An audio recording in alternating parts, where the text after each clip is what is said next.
तो एक और बड़ी खबर आपको बताते हैं, इस वक्त की बड़ी और अहम जानकारी। इस वक्त की बड़ी खबर आपको बता रहे हैं, हरियाणा से कोरोना की रिकॉर्ड तोड़ रफ्तार हरियाणा में अभी भी जारी है। बीते 24 घंटों में 13,947 केसेस सामने आए हैं। 97 लोगों की कोरोना के कारण मौत हो चुकी है। 9,535 लोगों की हरियाणा में बीते 24 घंटों में रिकवरी हुई और अब 93,174 केसेस एक्टिव हैं। तो ये रिकॉर्ड तोड़ रफ्तार हरियाणा में तेजी के साथ बढ़ती जा रही है।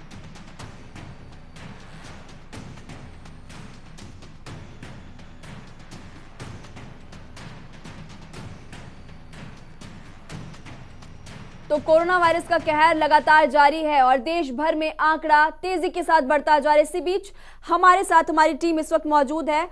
दिल्ली से स्पर्श शर्मा हमारे साथ जुड़े हुए हैं, गुरुग्राम से विजेंद्र हमारे साथ जुड़े हुए, सोनीपत से राम सिंह मार और राजकुमार बडाला भी हमारे साथ जुड़े हैं। दिल्ली से सबसे पहले दिल्ली का रुख करते हैं। स्पर्श, ताजा आंकड़े हमारे तमाम दर्शकों को विस्तार से बताइए। स्पर्श। देखिए, दिल्ली की अगर हम बात करते हैं तो दिल्ली में लगातार जो कोरोना का आंकड़ा है वो बढ़ता हुआ नजर आ रहा है। पिछले 24 घंटे में अगर हम बात करें तो जो पॉजिटिविटी रेट है वो जो है 32% के आसपास जो है बनी हुई है। यानी पिछले कई दिनों की बात करें, लगभग 10 दिनों की अगर हम बात करते हैं तो पॉजिटिविटी रेट 30% से ऊपर बनी हुई है। और इसी कारण जो समस्याएं हैं वो देश की राजधानी दिल्ली में ज्यादा देखने को मिल रही है, जिसमें हॉस्पिटलों पर जो है काफी ज्यादा दबाव देखने को मिल रहा है। जो मरीज है उनको जो स्वास्थ्य सेवाएं हैं वो उपलब्ध नहीं हो पा रही है और कई जो ऐसे हॉस्पिटल हैं वो ये कह देते हैं कि ऑक्सीजन जो है चंद घंटों की जो है फिलहाल बची हुई नजर आ रही है। वहीं अगर हम देश की अब बात करें तो देश में अब जो है लगातार कोरोना के जो रिकॉर्ड मामले हैं वो निकलकर सामने आ रहे हैं। पिछले 24 घंटे में 3,86,000 मामले जो है कोरोना के निकलकर सामने आए हैं। तो वहीं आज 3400 के आसपास जो मौत है वो आज जो है पिछले 24 घंटे में देखने को मिली है। तो ऐसे में रिकॉर्ड तोड़ मामले निकलकर सामने आ रहे हैं। तमाम सरकारें अपने अपने दावे कर रही हैं कि वो आज जो है स्थिति सुधारने के लिए कोशिशें की जा रही हैं, लेकिन जो ग्राउंड रियलिटी है वो ये है कि जो मरीज हैं उनको हॉस्पिटलों के सामने दिक्कतों का सामना करना पड़ रहा है और बेड जो है उन्हें उपलब्ध होते हुए नहीं नजर आ रही है। बेड्स उपलब्ध नहीं हो रही। इसी के साथ साथ 12 बजे प्रेस कॉन्फ्रेंस करने वाले सीएम अरविंद केजरीवाल, आप उसके बारे में भी जानकारी दीजिए। देखिए, दिल्ली के मुख्यमंत्री अरविंद केजरीवाल 12 बजे प्रेस कॉन्फ्रेंस करेंगे। कल दिल्ली के मुख्यमंत्री अरविंद केजरीवाल ने जानकारी दी थी कि 18 वर्ष जो ऊपर वाले तमाम ऐसे लोग हैं जिनको वैक्सीनेशन 1 मई से शुरू होता हुआ नजर आएगा और उसको लेकर विस्तृत प्लान जो है दिल्ली सरकार ने बनाया है। जो मेरे सोर्स है उन्होंने जानकारी दी है कि 3 महीने के अंदर जो है तमाम ऐसे लोग जो 18 वर्ष से ऊपर वाले हैं उनको वैक्सीन लगाने के लिए दिल्ली सरकार बड़े स्तर पर जो है कार्य करती हुई नजर आएगी, जिसमें जो बड़े वैक्सीनेशन सेंटर है वो जो है दिल्ली में बनाए जाएंगे ताकि ज्यादा से ज्यादा जल्दी से जल्दी जो वैक्सीन है वो जो है तमाम लोगों तक पहुंच सके। पहले भी दिल्ली सरकार ये कहती थी कि जो उम्र का कोटा है वैक्सीन लगाने को लेकर वो हटा देना चाहिए ताकि हम दिल्ली के तमाम निवासियों तक जो है वैक्सीन लगा सके। ऐसे में आज दिल्ली के मुख्यमंत्री कोरोना की रफ्तार को लेकर किस तरीके से कार्य की जा सकते हैं उसके बारे में जानकारी देंगे और वैक्सीनेशन किस प्रक्रिया के तहत 1 मई से होने वाली है दिल्ली में उसके बारे में भी जानकारी स्पर्श तो जानकारी दी जाएगी। आपके पास स्पर्श हम लौटेंगे। विजेंद्र का रुख करते हैं, इस वक्त गुरुग्राम से मौजूद हैं। विजेंद्र, गुरुग्राम की ताजा स्थिति क्या है कोरोना की, विस्तार से बताइए। देखिए महिमा, गुरुग्राम में बीते 24 घंटे में 5,000 से ज्यादा मामले सामने निकल कर आए हैं। तो कहीं ना कहीं इस मामलों का जो रिकॉर्ड है वो टूटता नजर आ रहा है और साथ ही साथ 9 लोगों की मौत भी हो गई है इस दौरान। साथ ही साथ मौत का जो आंकड़ा है वो 462 पहुंच गया है और एक्टिव मरीजों की संख्या की बात करें तो 33,000 से ज्यादा एक्टिव मरीजों की संख्या हो गई है। साथ ही साथ करीब 30,000 से ज्यादा जो मरीज है वो होम आइसोलेशन में इलाज ले रहे हैं।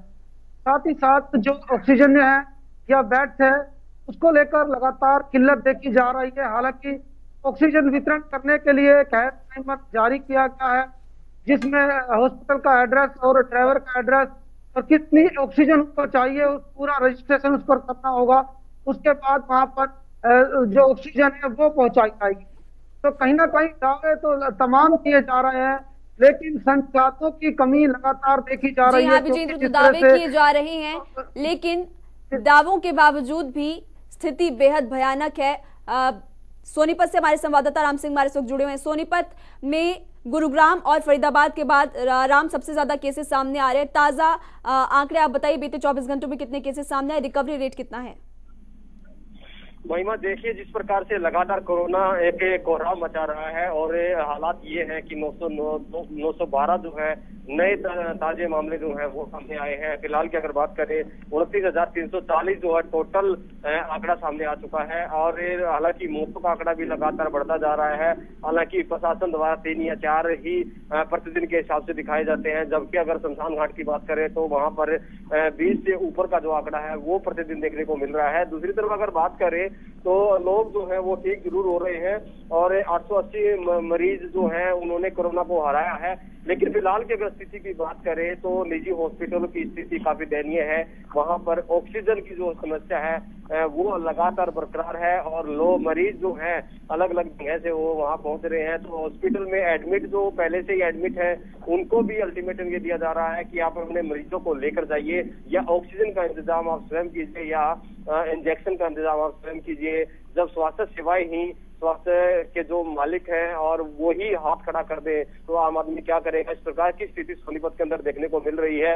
और वहीं बात करें सिविल हॉस्पिटल की तो सिविल हॉस्पिटल में जो स्थिति ये है जब लोग वहां जाते हैं। जी हाँ राम, तो अस्पतालों में स्थिति चरमरा चुकी है और मामले भी लगातार बढ़ते जा रहे हैं। आप भी हमारे साथ बने रहिए। राजकुमार बडाला का रुख करते हैं, हिसार से इस वक्त जुड़े हुए हैं। राजकुमार, हिसार में भी सोनीपत के बाद सबसे ज्यादा केसेस सामने आ रहे, बीते 24 घंटों में 900 से ज्यादा केसेस सामने आए हैं।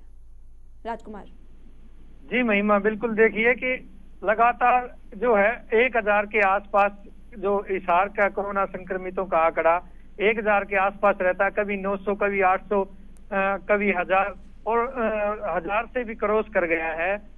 तो इस तरह जो लगातार कोरोना के केस बढ़ रहे हैं और मौतों का भी आंकड़ा यहाँ लगातार बढ़ रहा है। और यहाँ अगर अब तक की जो मौतें हैं उनकी बात करें तो 434 लोगों की अब तक यहाँ मौत हो चुकी है और 822 जो है कल नए संक्रमित आए थे और आज भी जो है 900 के करीब जो है आंकड़ा पहुंच चुका है। और यहाँ गांव में भी स्थिति जो है संतोषजनक नहीं है और यहाँ गांव में 42 गांव विलेजेस जो हैं उन गांवों में कंटेनमेंट जोन बनाए गए हैं, बफर जोन बनाए गए हैं। और कल की अगर बात करें तो कल 12 लोगों की मौत हो गई है कोरोना संक्रमण से और लगातार हिसार जिले का जो आंकड़ा है वो मौत का भी और कोरोना का जो ग्राफ है लगातार बढ़ रहा है। जी हाँ, तो हिसार का मौत का आंकड़ा भी और कोरोना के केसेस यहाँ पर भी लगातार बढ़ते जा रहे हैं। स्पर्श, आपके पास आपका रुख करना चाहेंगे। अस्पतालों में बेड्स की कमी है, ऑक्सीजन की कमी, इसी के साथ साथ तमाम दावे भी किए जा रहे हैं कि व्यवस्थाएं ठीक कर ली जाएंगी, लोग भी जागरूक हैं, सावधानी भी बढ़ती जा रही है, उसके बावजूद हम कहाँ चूक रहे हैं, ये बड़ा सवाल है। स्पर्श, और देखिए महिमा, दिल्ली में लॉकडाउन लगाया गया है। लॉकडाउन 1 हफ्ते से ज्यादा हो गया है, लेकिन आज जो आंकड़े हैं वो सुधरने का नाम नहीं ले रहे हैं। दिल्ली की अगर बात करें, दिल्ली में लगातार पॉजिटिविटी रेट जो है वो 30% के ऊपर बनी हुई है। इसका मुख्य कारण ये है कि जो बड़े इलाके हैं वहां पर तो पुलिस आज जो है निगरानी करती हुई नजर आती है। मसलन कराउड प्लेस का इलाका हो गया या फिर अन्य जो पॉश एरिया है वहां पर आज जो है पुलिस निगरानी करती नजर आती है। लेकिन जो दिल्ली के छोटे छोटे इलाके हैं जो एक्सपर्ट भी कहते हैं कि माइक्रो कंटेनमेंट जोन बनाए जाने चाहिए, वहां पर जो है किसी तरीके की जो निगरानी है वो जो है देखने को नहीं मिलती है प्रशासन के द्वारा। और लोग भी जो है खुद बेपरवाह जो है नजर आते हैं। लोग जो है गैर जरूरी कामों के लिए जो है घरों से बाहर निकलते हुए आते हैं। जो सोशल डिस्टेंसिंग का पालन करना चाहिए वो सोशल डिस्टेंसिंग का पालन नहीं होता है। इसीलिए ये जो आंकड़े हैं वो दिल्ली में जो है लगातार जो है देखने को मिल रहे हैं। मसलन अगर हम अन्य राज्यों की बात की जाए, हरियाणा की बात की जाए, तो एक पर्टिकुलर समय दे दिया गया है कि उस समय के बाद जो है दुकानें जो है नहीं खुलती हुई जो है नजर आएंगी। लेकिन दिल्ली में क्या होता है, दिल्ली में तमाम तरीके से 24 घंटे जो है दुकानें खुली हुई जो है नजर आती हैं। कोई अगर व्यक्ति घर से बाहर निकलता है, पुलिस उससे पूछताछ भी करती है, तो वो ये कहता है कि हम जो है फलाना सामान लेने जा रहे थे, तो ऐसे में उसको रोका नहीं जा सकता है। इन छोटी छोटी चीजों पर जो है दिल्ली सरकार को कहीं ना कहीं ध्यान देना चाहिए ताकि जो संक्रमण दर जो है कम नहीं हो रही है, क्योंकि लॉकडाउन इसलिए लगाया गया था कि जो संक्रमण दर की जो चैन है उसको जो है कहीं ना कहीं तोड़ा जा सके। लेकिन आंकड़े ये जो है बता रहे हैं कि अभी तक किसी भी प्रकार का जो प्रभाव है वो दिल्ली में जो है कोरोना की संक्रमण चैन को लेकर देखने को नहीं मिल रहा है। जिस पर आपने बिल्कुल सही कहा कि दिल्ली सरकार को छोटी छोटी बातों को ध्यान में रखना होगा। इसी के साथ साथ मैं चाहती हूं आप हमारे दर्शकों को ये भी बताइए, पीएम मोदी जो बैठक करने वाले थे उसको लेकर के क्या कुछ अपडेट है इस वक्त? देखिए, वो बैठक अब से कुछ ही देर बाद जो है शुरू होती हुई नजर आएगी। अब वीडियो कॉन्फ्रेंसिंग के जरिए वो बैठक होगी और उस बैठक में केंद्र सरकार के जो मंत्री है, मंत्रिमंडल है, वो जो है शिरकत करते हुए नजर आएगा।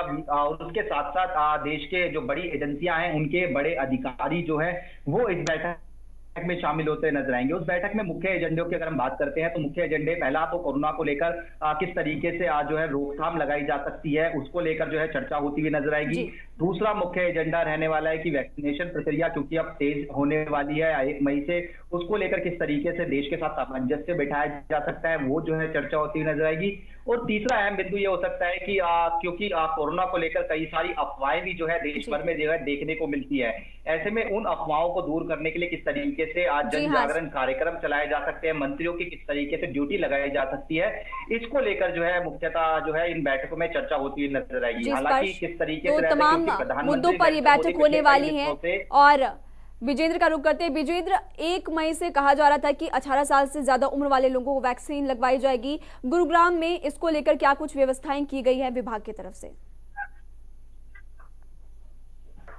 देखिए, करीब 18 जो गुरुग्राम की बात करें, जो युवा है 18 साल से ज्यादा उम्र के जो युवा है, करीब उनमें से 20 लाख लोग अभी तक गुरुग्राम में जो आकलन किया गया है, तो ऐसे में 10 लाख लोग अगर रजिस्ट्रेशन करते हैं तो कहीं ना कहीं वैक्सीनेशन का जो काम है उसमें तेज जाने के लिए प्रक्रिया जरूर शुरू की जाएगी। लेकिन साफ तौर पर अभी वैक्सीन स्वास्थ्य विभाग के पास नहीं है और 1 तारीख से जो किया जा रहा है कि पूरी तैयारी की जा रही है। तो सेंटर बनाए गए हैं पीएचसी सेंटरों में और जो सार्वजनिक स्थान है, चाहे कम्युनिटी सेंटर है या कल है, वहां पर वैक्सीनेशन का काम किया जाएगा। साथ ही साथ मैं आपको बता दूं कि वैक्सीनेशन को लेकर रजिस्ट्रेशन प्रक्रिया को शुरू कर दी गई है। ऑनलाइन आप रजिस्ट्रेशन कर सकते हैं और उसके बाद आपका जो नंबर है तो आपसे टाइप किया जाएगा, उसके बाद आपको वैक्सीन लगेगी। फिलहाल इस तरह की प्रक्रिया करने के बाद ही आप वैक्सीनेशन आप टीका लगा सकते हैं। अन्यथा मैं आपको बता दूं कि जिस तरह से गुरुग्राम की जो आबादी है करीब 25 लाख की आबादी है और ऐसे में टीकाकरण करना काफी मुश्किल होगा, लेकिन जिला प्रशासन पूरी कोशिश कर रहा है कि किस जी हाँ, तो जिला प्रशासन पूरी कोशिश कर रहा है कि सभी लोगों को वैक्सीन लगवाई जाए। सोनीपत से राम सिंह मार जुड़े हुए हैं। राम, आपसे जानना चाहेंगे कि वैक्सीनेशन कहां तक पहुंचे, कितने लोगों को अब तक वैक्सीन लग चुकी है? ताजा आंकड़े बताइए वैक्सीनेशन को लेकर सोनीपत के।